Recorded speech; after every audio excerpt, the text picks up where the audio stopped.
This has been a great event so far, and I've met so many new people, and I hope all of you have too. So I look forward, hopefully, to having another women's event next year as well. I know Marnie already has big rodeo plans for us, so watch out. There might be a rodeo in our future next year. I believe we were going to play a video. Yes. So let's start there.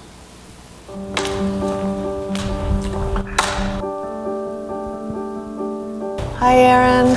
Hi. Okay, so I'm gonna just give you some actions to do. And just do the first thing that comes to mind. Show me what it looks like to run like a girl.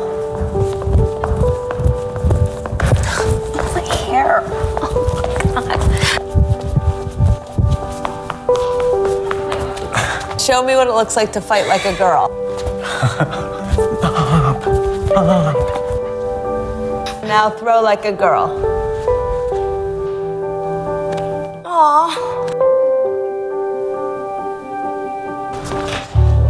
My name is Dakota, and I'm 10 years old. Show me what it looks like to run like a girl. Throw like a girl. Fight like a girl. What does it mean to you when I say run like a girl? It means run fast as you can. So do you think you just insulted your sister? No. I mean, yeah, insulted girls, but not my sister. Is like a girl a good thing? Actually, I don't know if it's a bad thing or a good thing. It sounds like a bad thing. It sounds like you're trying to humiliate someone. So when they're in that vulnerable time between 10 and 12, how do you think it affects them when somebody uses like a girl as an insult? I think it definitely drops their self-confidence and really puts them down, because during that time they're already trying to figure themselves out, and when somebody says you hit like a girl, it's like, well, what does that mean? Because they think they're a strong person. It's kind of like telling them that they're weak and they're not as good as them. And what advice do you have to young girls who are told they run like a girl, kick like a girl, hit like a girl, swing like a girl? Keep doing it, because it's working. If somebody else says that running like a girl or kicking like a girl or shooting like a girl is something that you shouldn't be doing, that's their problem. Because if you're still scoring and you're still getting to the ball on time and you're still being first, you're doing it right. It doesn't matter what they say. I mean, yes, I kick like a girl and I swim like a girl and I walk like a girl and I wake up in the morning like a girl, because I am a girl. And that's not something that I should be ashamed of. So I'm gonna do it anyway. That's what they should do. If I asked you to run like a girl now, would you do it differently? I would run like myself. Would you like a chance to redo it? Yeah.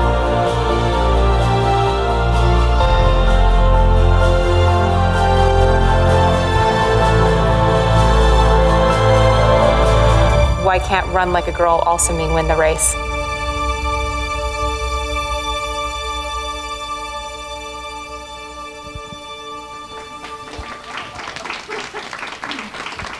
So how many of you have seen this video before?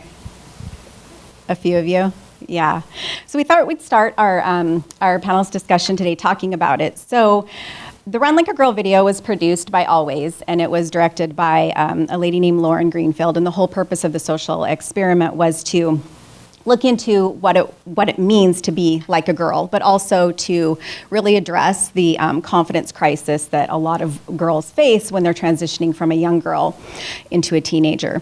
And interestingly enough, what they found was at the age of about 12 or 13 is really when they started to see the decline in confidence and those negative assumptions starting to surface. So Summer, let's start with you. What was your first thought after viewing the video? Okay. Oh, hi. Yeah, so I think it was kind of interesting because the first thing I thought about was many years ago now, I actually trained and ran in the Nike Women's Half Marathon, and their tagline was "Run Like a Girl." And all I could think about when I was watching this was remembering standing in this freezing cold San Francisco morning air and just being surrounded by all of these women that were so excited and so ready and so passionate to just go and really like show the peak performance that they could give. And that's when I was like, gosh, yeah, absolutely, I'm gonna run like a girl, because as the one lady said, I am a girl. And you know what? I kicked ass, honestly. I didn't run super fast because I'm not a fast runner, but I ran the whole way, and that's what I wanted to do, and I did it.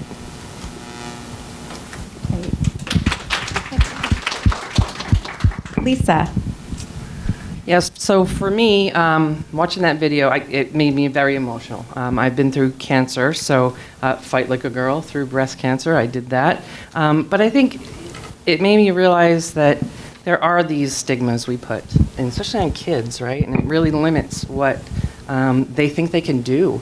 And whenever we tell someone the sky's the limit, you could do it, it's amazing what they can come out with. So I think it shows us that we have to be careful of the messages that we're giving our kids and the way we're behaving, because I think women, we can handle a lot. We have to handle our children, our families, our finances, our jobs, our everything, healthcare, everything.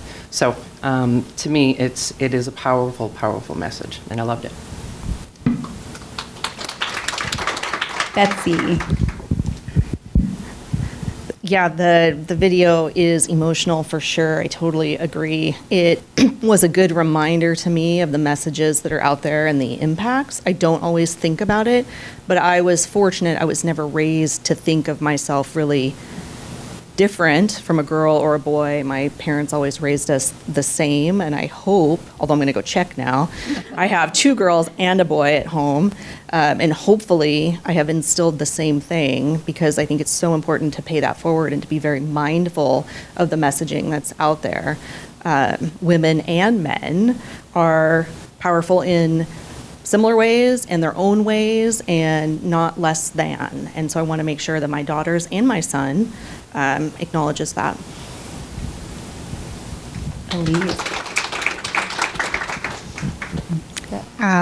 I think I have a daughter, and she's an only child. And I remember when I was in college, you know how when you you're in a psychology class, you have to be a lab, test subject usually.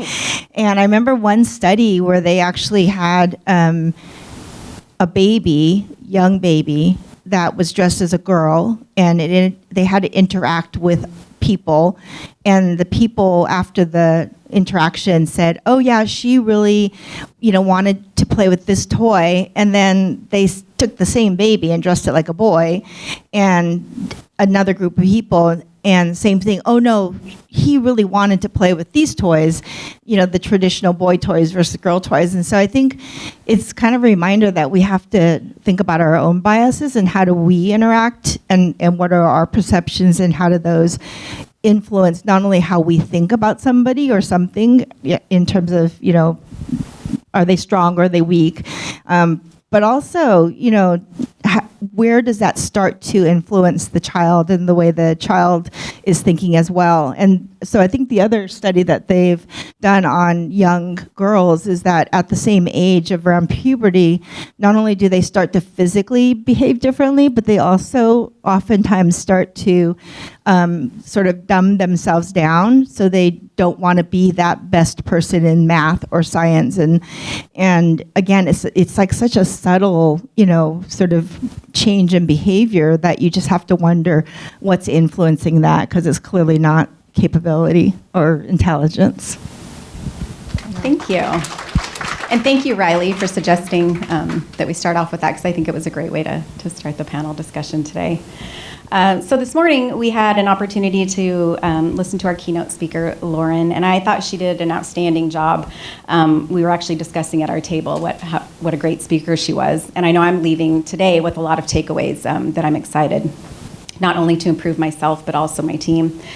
So with that, let's start out with Elise. Let's start out with you on what resonated with you from her speech this morning. So I took a bunch of notes. So a lot of things did. I think for me, because I I have a large department. We have about 1,000 people in my group, and so I don't have that direct connection with 1,000 people. And I was thinking, as she was saying, try to check in with everybody every day. And I thought, I don't even know people's names, much less, check in. And so the question then becomes like, how do you determine what your sphere of influence is going to be? Because it has to be something manageable too. And I have, 4 direct reports, so I can definitely start there. But then can I go to their direct reports? But then it expands to like 30 people. So I think it's always just thinking about the environment that you're in and virtual. We're 100% virtual now, and I have employees from Tampa, Florida to St. Louis to Irvine, California to Alaska. And how do you, since we know we're not going to be in person, it was so great. I sat with 2 of the leaders on our team just because I never get to see them in person. And so how do you break down those barriers from a virtual standpoint and have that in-person connection? And, things I think that she spoke to of just like really great reminders of things to think about in your, when you start at your day. What am I going to do today? What can I do to make those connections happen? Because I think for us, that's a critical element of us being able to be successful. So there were just so many great things. Like I said, I just took so many notes of things that I want to be able to implement when I go back to my desk. Thank you. Betsy, what were your takeaways? Well, there were many. I mean, she was a great speaker. I think I certainly have always come up with the philosophy of taking care of my team. You're only as good as your team. You got to build your team. And I believe that. But I also need to reflect on I have to take care of myself, which I suck at. And if I don't do that and I don't be mindful and really center myself, I'm not as good as I need to be for the team I need to lead. And I think a lot of leadership with the people I work with is that I work with them and I'm in the trenches with them. And I need to be able to help support them when they need the support. And again, if I don't fill my cup, I've got nothing to give to anybody else. So that was something that was a good reminder for me.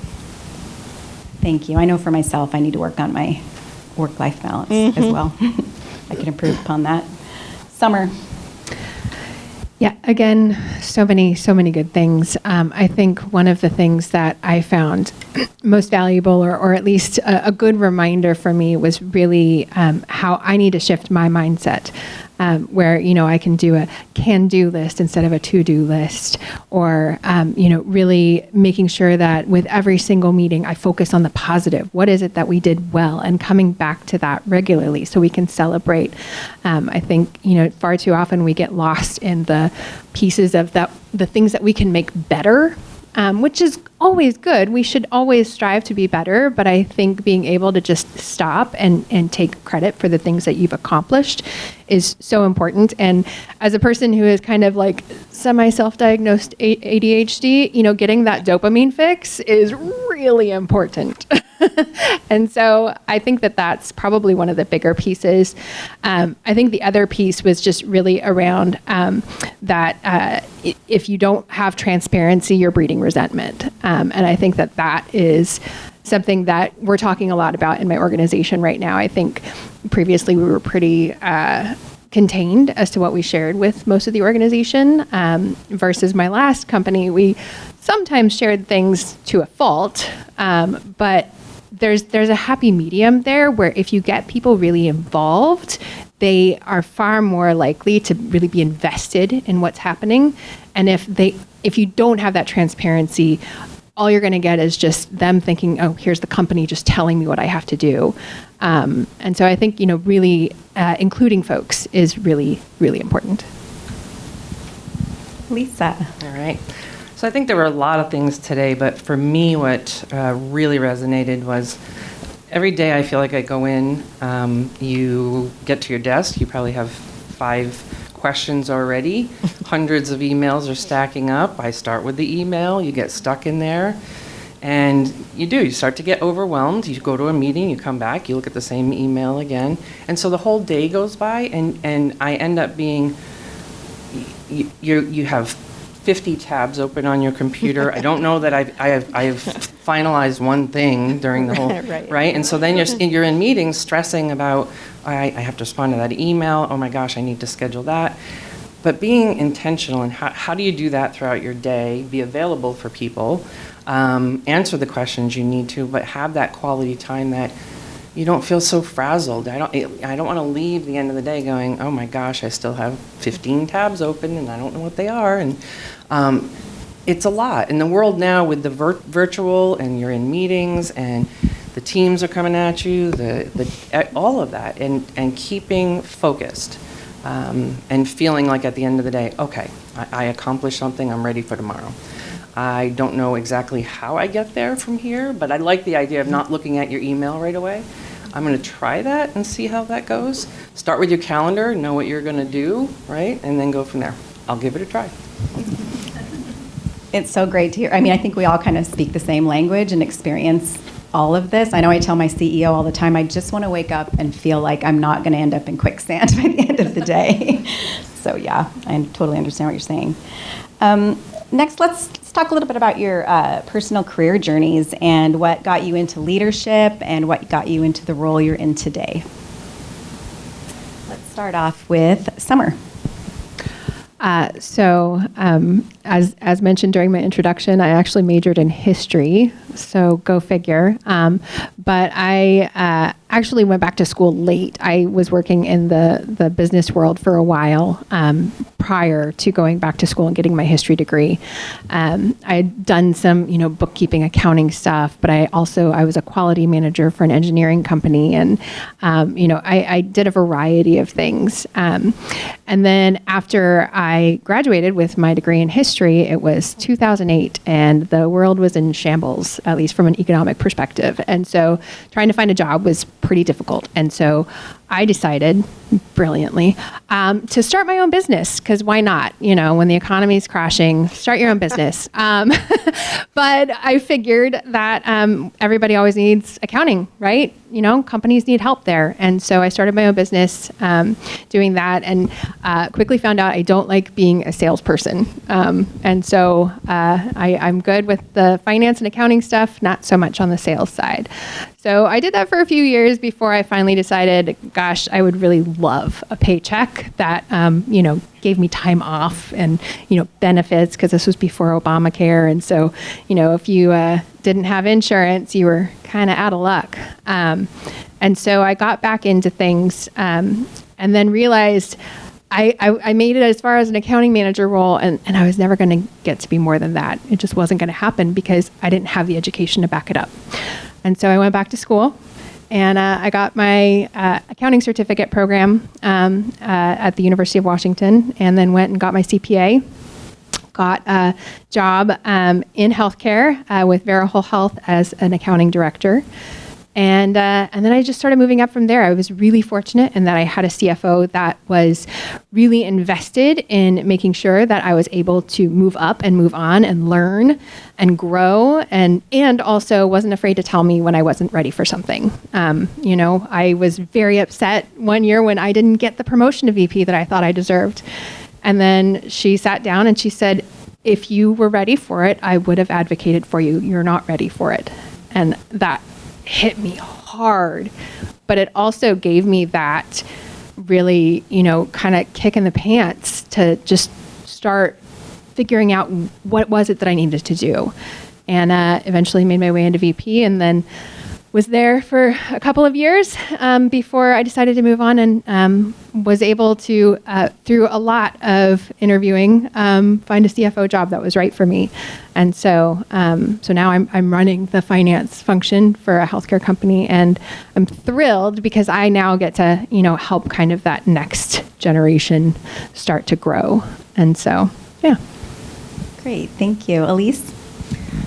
Oh, I think it was completely by accident for me, because I actually worked as a consultant for many years. I worked for a large, big consulting firm, Accenture, and then for a smaller local consulting firm. And I think the experience of having to be able to jump into a new company, prove yourself because you're billing a huge amount of money to this company, you have to prove yourself on day 1, not day 10, not a month later. You don't have 90 days, you have literally that first week. And it just taught me to be pretty agile, to try to stay ahead of my client as far as learning and knowing, I went to go work at Starbucks for a project in healthcare. It was in their HR area, but it was related to healthcare. And, I knew how to make a cup of coffee, but that's about all I knew about Starbucks as a company. Later found out they're not a coffee company. They're actually a marketing company that happens to serve coffee as well. And it was, just fascinating. So I think you get experience everything you do, everywhere you go, every project, every interaction. And I think if you could just learn from every one of those different interactions or experiences, it just prepares you for a wide variety of things, including a leadership role. And I think, Debbie, when we were talking earlier, said, yeah, she knew me when I was, young, and now I'm old. So it's it's been a few years, but it's just being constantly curious, constantly interested, keeping your skills sharp, not because like somebody's telling you have to, but because you just enjoy the learning and enjoy the experiences. And so I am the person that volunteers for something new. If my boss says, hey, can you take on this new department like CDI or HIM and coding, which I know this much about, thankfully I have really smart people, you just say sure, and then you just become a student again, and you're like back to, I better learn enough so that my people don't think I don't know what I'm doing. So it's just been that kind of a journey, and I think it's just, you got to find ways to keep it fun, because if you don't, you won't enjoy what you're doing, and you won't progress, and you won't learn, and not good things happen. So that's been my journey. Thank you. Lisa. So I fell into healthcare. I moved from Rhode Island to Moab, Utah. I was pregnant and had a almost 3-year-old single mom, and went to work at the workforce services there. Didn't even know how to type, so I was taking typing classes and volunteering my time to try to prove myself. And eventually, after working there for a while, or volunteering there for a while, they hired me. And I would place people in jobs. And so a job came up for a manager of a home health agency at the local hospital. And I applied for it. And I'll never forget, I had a 10-key test, and I didn't know how to do a 10-key, and I don't know how I got the right answer. But I got the job, and I'll never forget. So home health, hospital-based home health. First day on the job, I learned that I'm overbilling. Okay. So I learned a lot through that, and I loved it. Once I was in healthcare, it was, no matter what you're doing, you feel like you're making a difference. And so from there, we expanded different branches throughout Moab and then into some other areas. And then I ended up moving to the Four Corners near Colorado for a PI coordinator job. And so went into performance improvement, the whole time going to school online to get my degree, and ended up advancing my way to be the quality and compliance officer at that organization. And I was there 13 years. In the end, about 4 years on the executive team before I left. Was continuing to go to school, finally got my master's, and moved to Washington to Monroe for a job that was posted there. Same position, quality and compliance officer. Came to Washington, had never been here in my life, flew in the middle of the night, did the interview, flew out, got the offer, and family, we're moving to Washington. So that's what we did. And, I never wanted to be in a CEO role. I always wanted operations, loved quality. And in my young career, I was a very black and white person. So quality compliance, perfect for me. And as I've grown in my career and doing operations and things, I'm not as black and white anymore, because things are not black and white. They're very gray, right? But I love finding a problem and getting to a solution. And so I've been with the organization now, Evergreen Health Monroe, for 13 and a half years. Watched many, many CEOs come and go. And when the last one was leaving and I was approached to take on the position, it's not that I wanted it. I did it because I didn't want to see another person come in and go through that whole thing again, of them coming in not knowing anything about the organization, and then they leave, and then we do it again. And so I've accepted the role as interim. I eventually took the position. I've been in it over 4 years now, and I have to say I think the organization is doing extremely, extremely well. Our volumes are growing, morale is really good. Our affiliation with Evergreen Health in Kirkland is really good. So never thought I wanted to be in this role, but here I am. So, and I do love it. I have a great team, and one of my team members, and so it's just, I love healthcare. It's frustrating, it's stressful, but I could not do anything else. That's me. Thank you. Betsy, tell us about your journey. Well, if anybody wants me to taste their corn, I can grate it for you. I worked all through college at a food processing plant. Oh, yes. And if you've ever worked a corn line, you know that like starch comes off the corn. So like, forget about hair. You didn't need Aquanet. You're just, anyway. So I was very enthusiastic to get my degree and to move away from food processing. God bless food processors, but that was not my calling in life. I'm accounting finance trained. I went to work for a public accounting firm for about a decade. Loved it. I loved the clients and the work and the variability of the whole thing. I was traveling a lot, and at a certain time I was starting to have children, and so traveling with small kids was harder. Or not something I wanted to continue to do. So I went to work for one of our clients at the time, which was the Everett Clinic, and it was a female CFO who I worked for a very long time. She hired me when I was like 39 and a half weeks pregnant. I remember that conversation. I said, you realize that I'm not a little pregnant, I'm way pregnant. Just want you to know that. Worked for Everett Clinic for 15 years. We went through the DKC acquisition, and then DKC to, you don't even want to hear the journey, went to Optum. But we learned a lot through all of that, and I had the opportunity, would have stayed there, had the opportunity to go work for Mark Manti, who was the COO of Everett Clinic before. See how everyone, it's just all very connected, to be the CFO at Vancouver Clinic now. I am passionate about healthcare above all else. I, as all of you, I'm sure, have cared for, received care. It should be near and dear to absolutely everyone's heart, and it's in a constant state of crisis. There's a lot to do, and I think, and I thank all of you who are here because you're warriors to be in healthcare, especially now. But I would not change my industry. I'm in it, hopefully to win it. We'll see. I don't care how we do it, but we need to do something.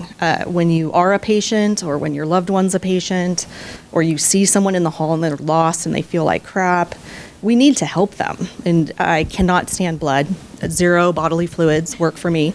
So I help in the ways that I can, which is leading all of the support areas in Vancouver and helping operations be as successful as they can be. So that's my journey. I don't know if I picked leadership per se, but I'm happy I'm here and I'm not going anywhere.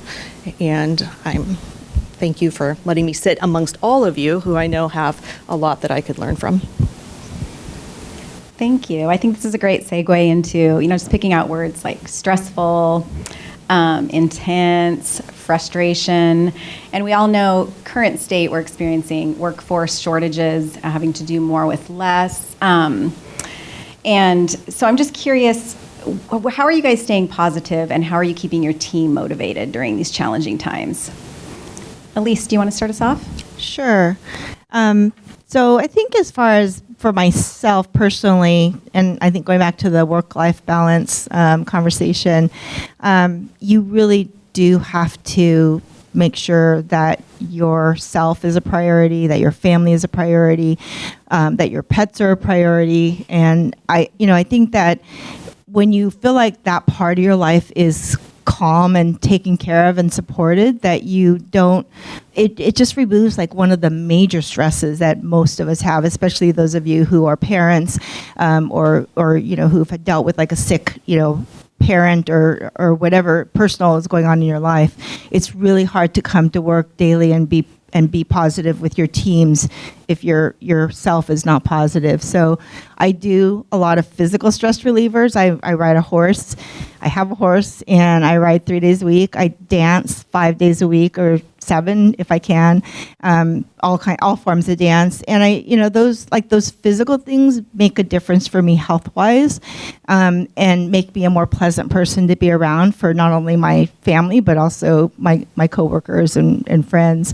So I think that has to be a priority in your life. I think the other thing is I do tend to be we can figure out how to do this kind of a person to begin with. And I think that how you bring yourself to work and how you approach when problems come up or issues come up, because we've had plentiful of those, and financial things are difficult right now. It's hard when you have to be in a potential reduction of force situation, but you have to figure out what is the silver lining. How many people are we still helping? How many of our caregivers are we still able to take care of? How many of our patients are we here for? And so I think just it's a frame of reference, I think, that you have to be able to put yourself in. It's hard to do that if you have other personal kind of struggles that you're dealing with at home. Recognizing when our employees are having those struggles, and giving them the grace of some time or space where they might need to just go home and take care of things. I think in some ways it's been easier with our virtual environment, where somebody could take off for 2 hours because they need to go do something, and that's okay. We need to be okay with people being able to work that way. So I find a lot of our workers work odd hours sometimes because we're, giving them that space to be able to kind of manage, especially salaried caregivers, where they can kind of juggle their schedules around. But I think having that leniency and that flexibility makes a huge difference for people. Great, thank you. Lisa? I'd say for the staff, keeping them enjoying what they're doing, feeling appreciated, recognized. So we do things like quarterly Living Our Values awards. So we have our values and recognize people who are living those values. But we also do things like ice cream socials, and food is a big motivator for most. But having fun. It's stressful. Healthcare is not always fun. But we have to enjoy each other. We're with each other so much. I really do advocate that, like leadership, we try to go off-site and be together. If you enjoy a happy hour or anything like that, just you connect with people on a different level, and then they feel heard as a person. And then you can say, how's your son? How's your, or whatever. So that for me, and those connections with staff and making sure that we know who they are. We're a small enough organization, you can walk down the hall and you know everyone's name. Everyone says hi to each other, And I'd say personally for me, it's the same. I have to have fun. I go and do a lot of things. I travel. I go to a lot of concerts. But you have to have that we work really hard. We have to play just as hard. So that's kind of my outlet. And I tend not to.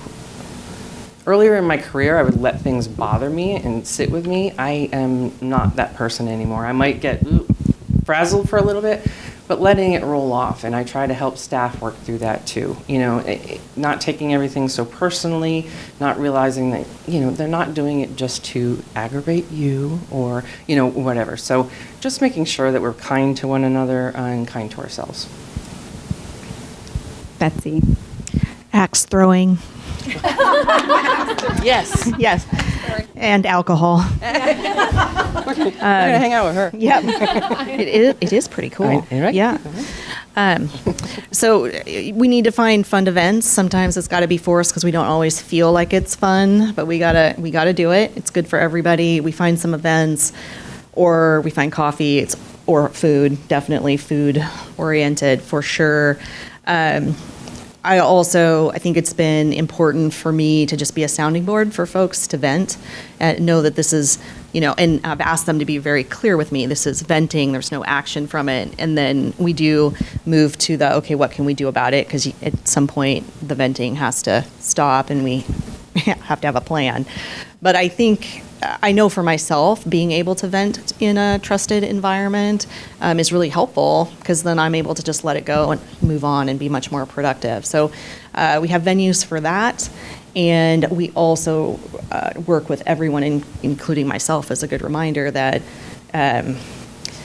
the bigger picture. I mean, the bigger picture and not letting everything bother you. You cannot fight every battle. It's not worth fighting every battle.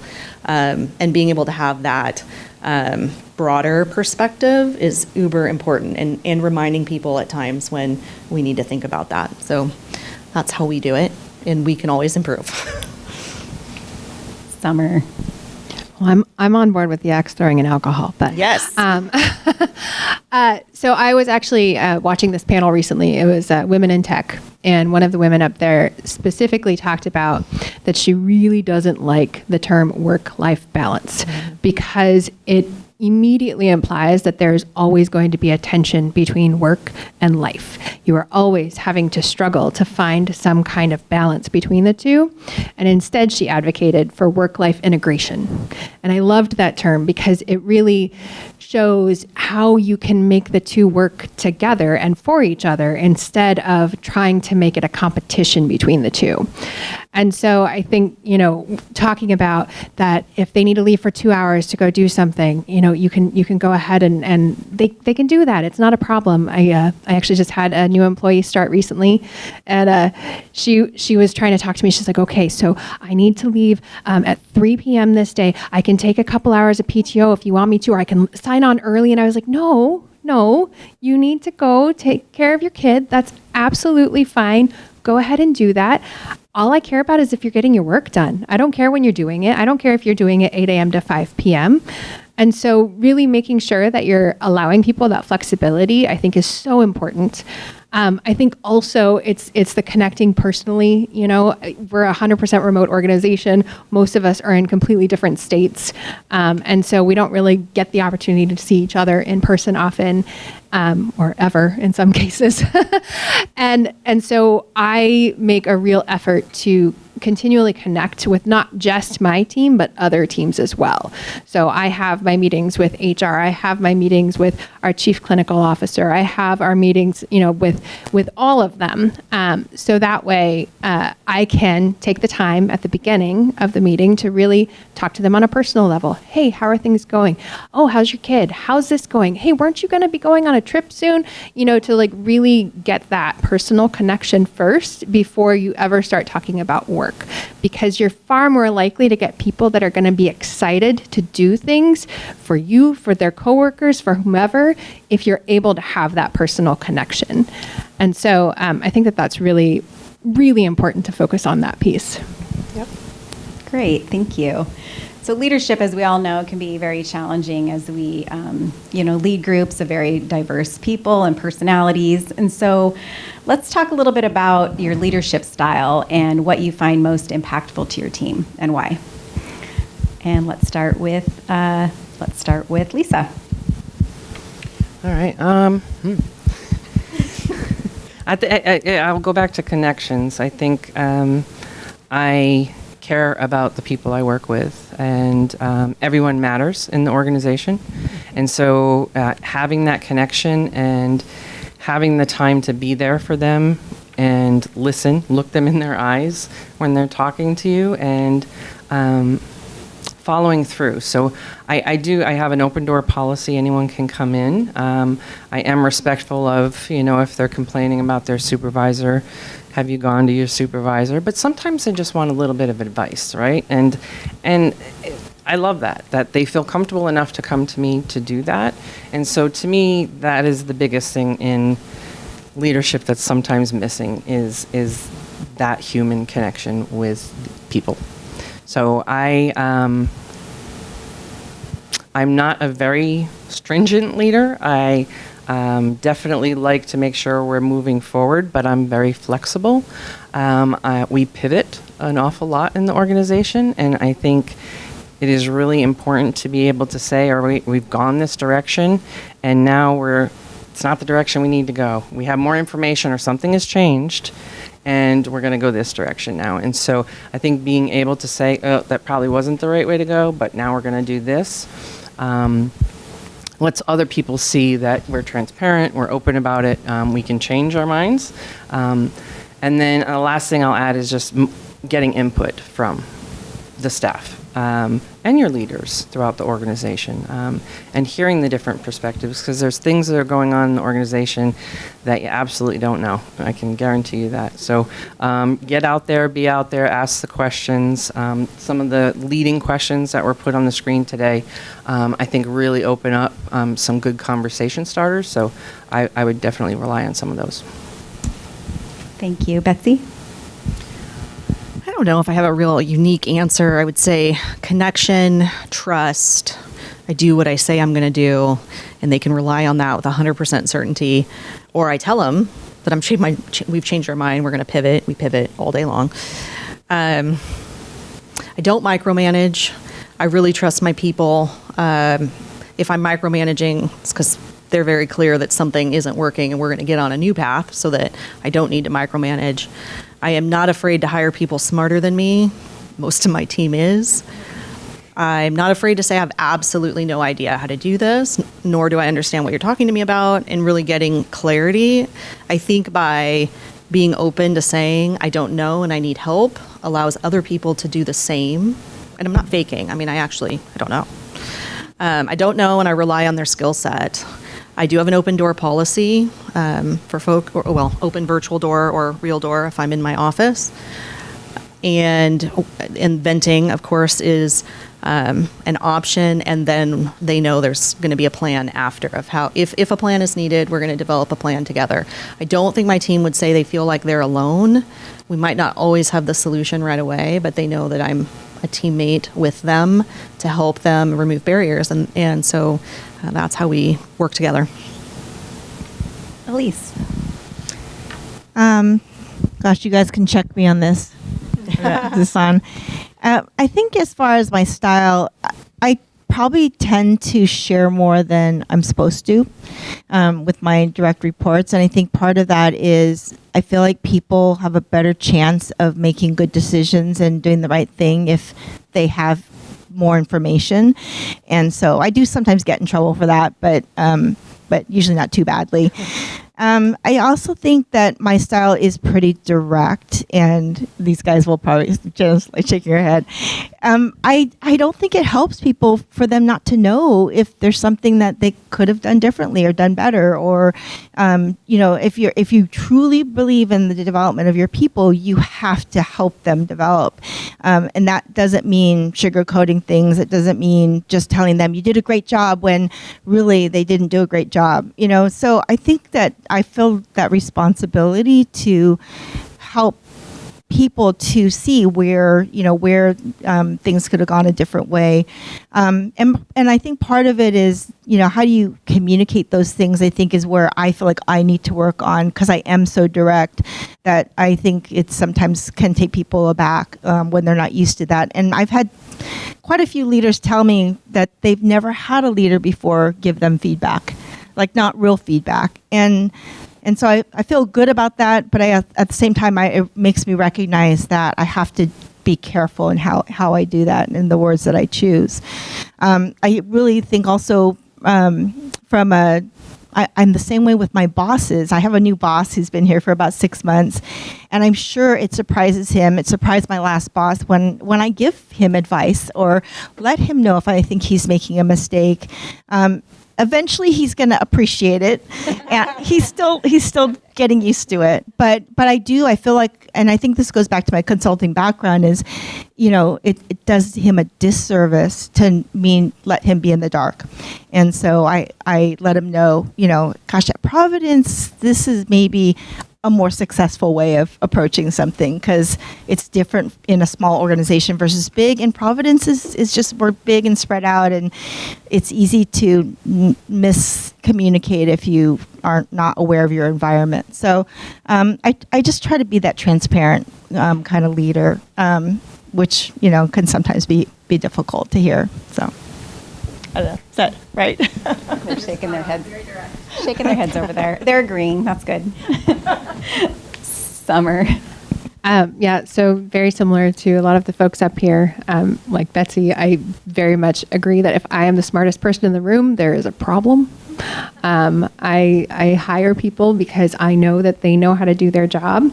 And the only time I'm going to sit there and ask you again and again and again if you've done something is because you haven't been doing it.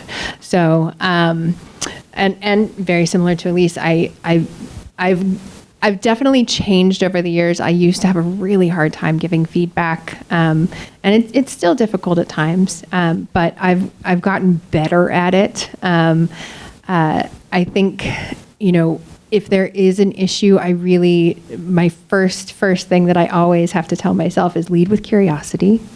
Just, you know, go ahead and talk to them and ask them, hey, what happened here? You know, we talked about that this morning, right? And so I think that that's a big piece of how I try to approach relationships with my folks. I also very much ask and only rarely receive feedback from my direct reports about me. And that can also be very uncomfortable. Like looking over there because she used to be my direct report. But I think that it's so important to understand if I'm giving them what they need and how they need it. You know, am I meeting them where they are? Am I supporting them the way that they need me to support them? Because I think that without that kind of feedback and connection, it's going to be really hard to get stuff done. Thank you. And I do the same thing when I'm evaluating my leads, as I ask them at the end, you know, I want feedback from you. How can I improve? What can I do better? Right? Because we can all improve. So let's talk about mentorship. We've all experienced mentorship throughout our careers, right? So Summer, we're going to start off with you. Did you have an opportunity to experience a mentor throughout your journey into leadership, and how did they help you to develop as a leader? Yeah, I've been very fortunate. I've had a few mentors. I had my CFO, who was my boss for 8 years, and she was definitely a mentor. She helped me by, one, providing me opportunities, so getting me in front of the board so I could start understanding how to present to a board. What are the questions that a board asks? Things like that. But also, like I said earlier, kind of a kick in the pants. You're not ready yet. So let's get you to that place. The other mentor that I've had that he hasn't been a mentor super long, but he's a man, which, you know, oftentimes when we're women, we want to get, you know, female mentors because we want to understand the challenges and, you know, really have that similar experience. But sometimes it's really nice to have a guy be your mentor because far too often, they're the ones that are like, why aren't you applying for that job? Why would you not do that? You know? And so like, women, I think it's, if they meet 90% of the job qualifications, they'll apply. Whereas a man, if he meets 60%, he'll apply. And so it's kind of this like, oh yeah, I should apply. You're right. And so I think it was kind of fun to have that different perspective of just like, you know, go in there, be brash, be strong, be tough, but also to have, you know, the kind of similar but different perspective of my female CFO too.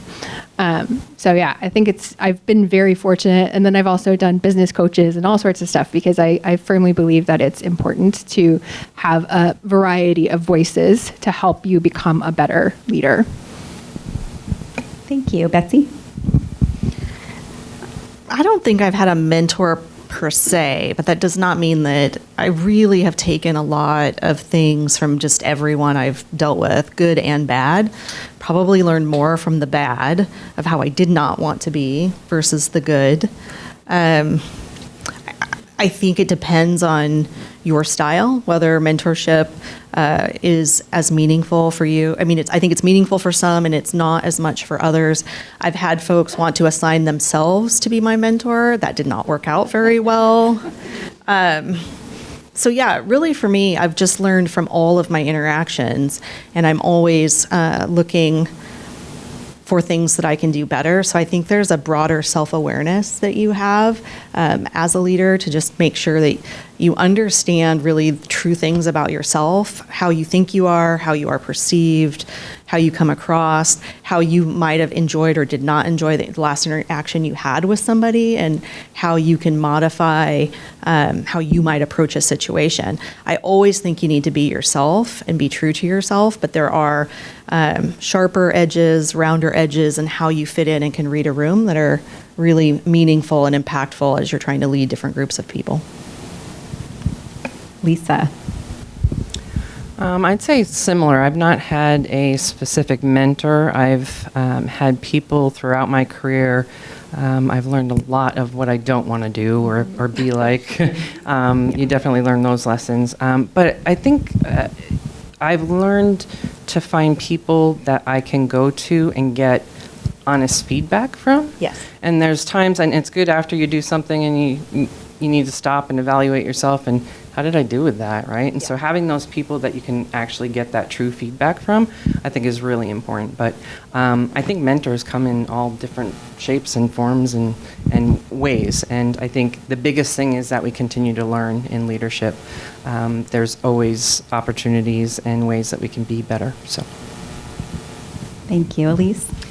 I think I'm similar in that I've had a lot of people that I look to as mentors. They may not know that they are a mentor to me, but it's, you admire certain traits in certain people, and just having them be there and be willing to have conversations with you, whether you initiate them or they initiate them. And it could be anyone, like you said, from an executive assistant all the way up to, the president of the company. So it's more about, what can you maybe learn or gain from either observation or actual interaction and communication. I love being a mentor for other people. And so a lot of my prior direct reports, because I've actually moved around in revenue cycle, I still have one-on-ones with them. And so I have a lot of one-on-ones, but I also feel like, being a female leader at Providence, having the ability to continue to help to, develop and grow their careers, I think is part of my responsibility as a leader here. And so it's been fun to just see people, continue to progress and grow in the roles that they're in. But I really do. I think you can learn so much from other people. You just have to be open to what can this person bring. And just a funny story, my boss's executive assistant in our last leadership meeting gave our team feedback she was essentially, telling us we needed to do something differently, and in a very nice way.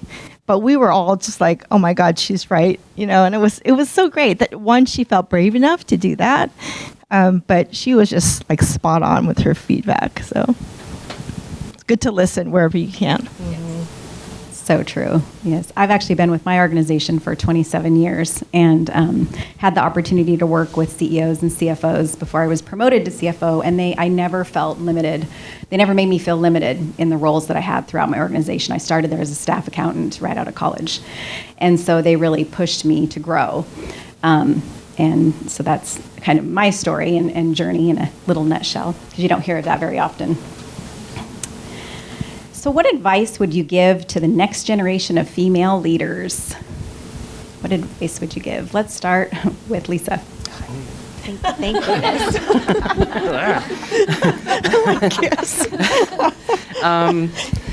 That's hard. I hope the good old boy thing goes away. It still exists. Everyone knows.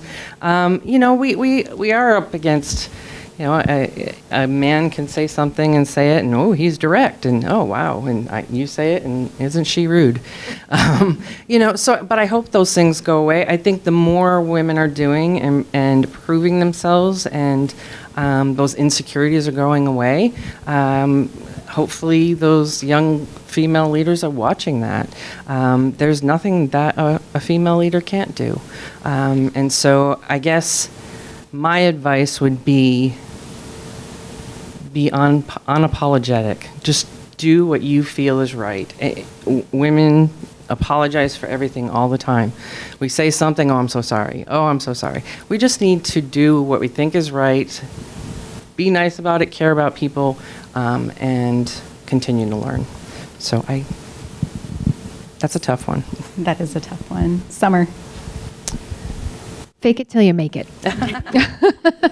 If you don't have the confidence, just pretend you do. I think that, kind of the whole unapologetic thing where it's like, I don't know if I'm right here, but I kind of feel like this is what I should say. Just say it. Because far too often I didn't say things. I would just keep my mouth shut because I would think, oh gosh, nobody wants to hear this. And then somebody else at the table would say the same thing that I was just thinking, and everybody would be like, oh yeah, that's super insightful. Oh, I thought about that. Why didn't I say anything? So yeah, just go for it, man. Do your thing, and you're gonna end up succeeding as long as you try hard and are surrounded with the right people, and fake it till you make it. Elise. That's a good one.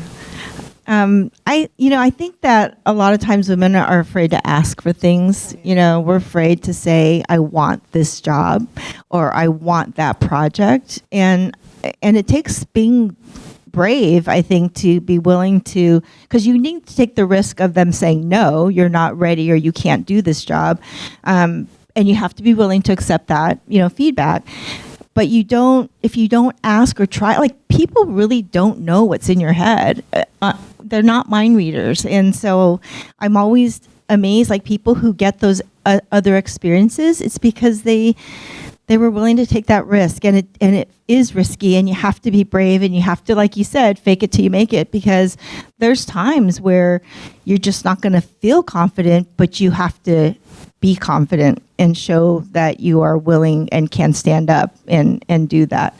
I think that opens up so many more doors for you. And then when you're doing it, because if you really don't know everything about what you're supposed to do, ask for help, and you don't have to go to your boss and say, I don't know how to do this, but there's all kinds of people around you that you can rely on, and people are always willing to help if you ask. I can't think of a time where I've just told somebody, no, I'm not going to help you. That doesn't happen. So be willing to, look around you and see, who can I help to support what I'm doing, but in return, you help them at some point in their career as well. So just ask.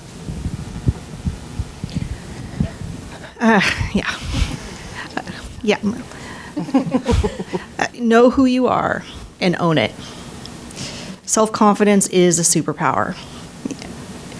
And stop apologizing. I do that all the time. I really actively try to stop doing that, but we have to stop apologizing. Definitely know what you want and ask for it. It's amazing how many times women don't do that, myself included. We're not talking about age here, so it's embarrassing how old I am, and I still have to remind myself. And I think vulnerability goes a long way. I think COVID has helped us do that in a better way. That lends itself to many, many connections in gratitude.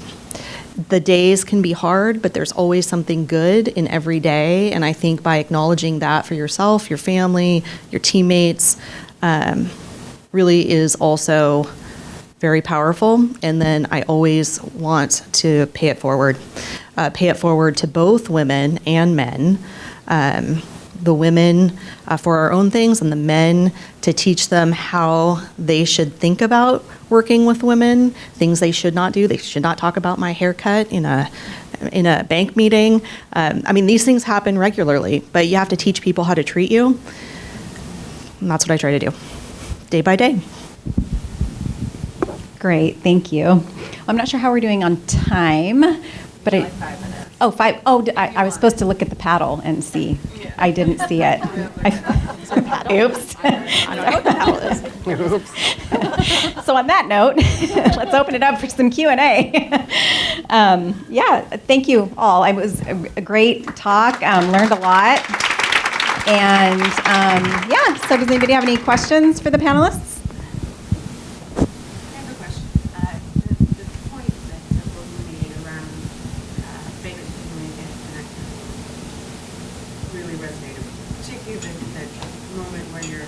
Contemplating asking a question, you don't, and then somebody does, and it's like the wisest thing.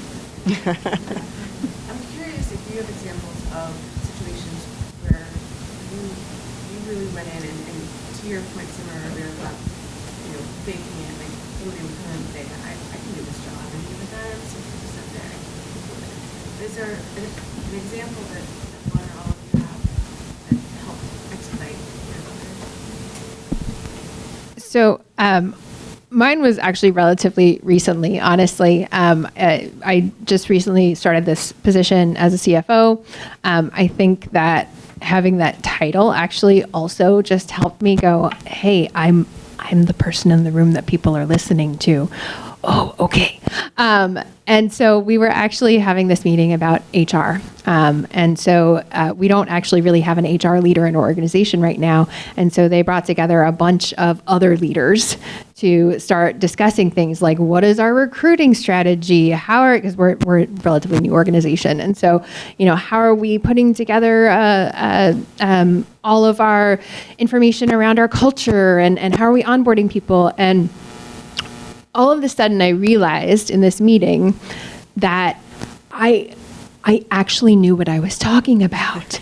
And I actually started talking more because I was like, oh my gosh, I learned this stuff. I learned it in my last company. I never felt like I could ever talk in my last company because I thought everybody else in the room was smarter than me and they knew more than me. And now all of a sudden, I'm the one that knows.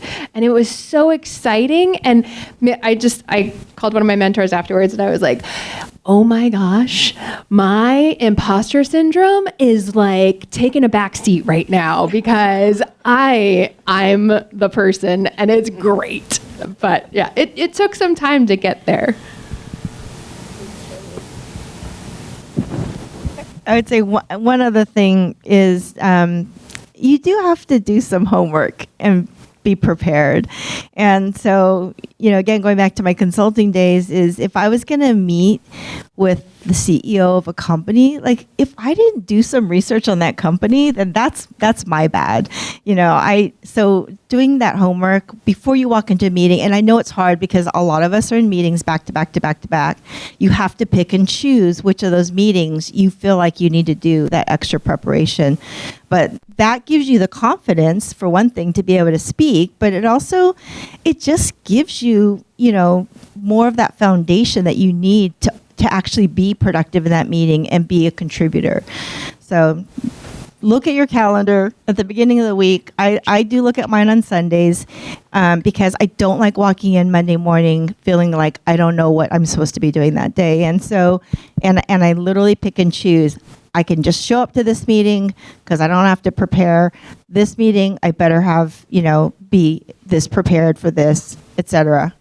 It just helps for me to be more organized and be able to be productive in a meeting.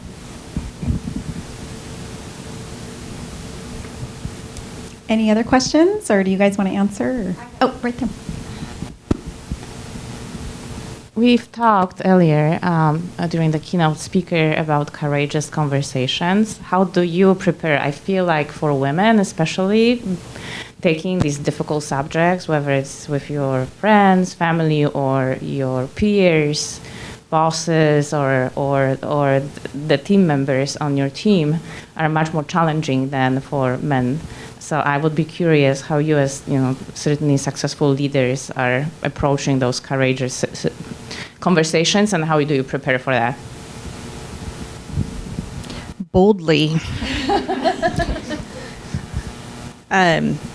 Try to state a facts. I let the person know that this is a crucial conversation. I call it out. It does not have to happen in that moment. What does have to happen is the communication that you need to have a crucial conversation with them so they have time to prepare, so you have time to prepare. You need to be really clear on what the conversation is about and what it is not about, and what the outcome is expected, right? I'm expecting that we're going to develop a work plan after this conversation. I'm expecting that A, B, or C is going to happen, or whatever the issue is. But really being transparent with expectations on both sides so that you can have a good conversation. I've had conversations go totally off the rails, obviously. And I've had ones that have worked well. And in the ones that have worked well, there was preparation, thoughtful preparation done, and both parties were prepared when they walked into the room. I think for me, in the start of the conversation, I'll make sure, the goal is you want that person to be successful. Correct. Right? That's the goal of the conversation. And this is what you provide them, what they need to be successful. Most of the conversations I have are really with leaders who don't want to have these difficult conversations. So that's exactly what I tell them. It's not that you're going in there and you're just disciplining them. Yeah. You are telling them what they need to be successful in the job. And it's not telling them that that's bad, right? To let them continue to do it and just let them go or whatever. And I think having that conversation in a way of, it is my goal. This conversation is because I want you to be successful. This is what the steps you need to take. We're going to touch back in a month, see how you're doing. But if you want to continue and be successful here, this is what you have to do. So I think when you approach it that way, it's not that they know you want them to be successful. They know you're there to support them. And I think coming from that approach helps. Yeah, I think the other thing that I try to do is I tend to use data because sometimes it's easier to have a conversation when there is something that's a little bit more objective rather than subjective as a part of the conversation. It also helps to kind of make it less emotional of a conversation where you can actually point to here's the actual outcome of what's happening today. So to your point, what's the goal? What are we trying to accomplish here? We have this outcome today. Tomorrow we want this outcome, and how do we bridge that gap? And so the conversation becomes less of a personal about you, a person, are bad, you're not doing your job, as opposed to what can we do to get to where we want. Because ultimately that's the goal, right, is to have the outcome that's desired, not to make that person do something differently. That's not the goal. That might be the method that it happens, but that's not the goal. I think the other thing is kind of like gambling. I don't know if you guys ever gamble. I don't, but I hear that when you go to Las Vegas, you have to set some parameters around what you're willing to lose. So you don't just have your open checkbook, but you take a set of, I'm going to spend this amount of money, and whether I win it or lose it, I don't care, because that's what I've set as my parameter. Any negotiation that you go into, you have to know what you're willing to lose. And I think in the case of a crucial conversation, you might have to say, I'm willing to lose this caregiver or employee. I'm willing to let them walk out the door. I'm willing to let them be mad at me. But you still need to have that conversation. But you have to kind of know so that you're not surprised by when one of those outcomes occurs, and you don't feel like it got worse than what you were expecting because you had those parameters that you set for yourself. Okay, I'm being waved at by the paddle. So I'm like, so I've said it a few times today, but I'll say it again. I lead with curiosity. When I come into those conversations, I want to hear from the person that I'm speaking to. If they did something that I thought was inappropriate, let me talk to you and understand why you did that. Was it something that I did wrong in the training? Was it that you were just having a really bad day? In which case we need to talk about how you deal with that. But what is it that drove that behavior? And actually it was kind of funny because literally last week I did something that really pissed my boss off. And I could tell in the meeting he was getting angry, but it was an executive meeting, and so he wasn't saying anything. And I'm like, oh God, what did I do?